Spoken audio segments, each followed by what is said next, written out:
Hi, my name is Dylan Haywood, owner of Haywood Wheels and Decals. Today I'm going to do a quick video on how to assemble your chili wheelies. This will be your axle right here.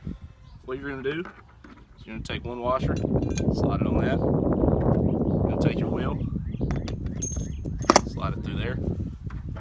Put a second washer on. You're going to take your linch pin, slide it through the provided hole, and lock it in. You're going to repeat on the other side. One washer, one wheel, second washer, and a linch pin. Your kit is now assembled. Now, to install it on your cooler, you're going to notice that your cooler already has holes in it. Yetis have 2 holes, Arctics have 2 holes, Orcas just have 1. But your axle clearly has pegs. They go sliding straight in. And if you're running one wheel kit, you're good to go.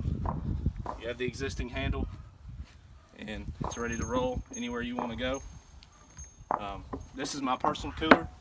I always run 4 wheels on my personal cooler, so I've already assembled a second set here. And what I do with that is I put the second set in, and then I take a ratchet rope, which is behind me. As you can see, I got this on Amazon, so I think it's $13.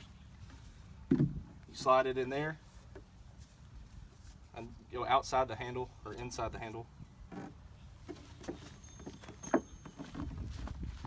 My second end, put it there, and I come back over here, take the tag in, and I tighten it down.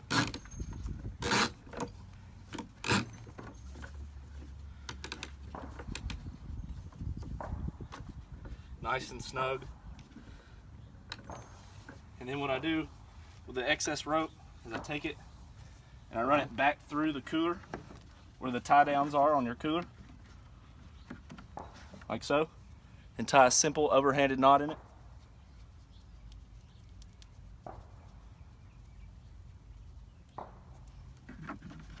Let it sit there. That won't change the way your cooler functions, or it won't change the way it closes or anything like that. And just like that, you've got an extra 3-foot rope handle to pull your cooler around, or push it, pick it up to steer it.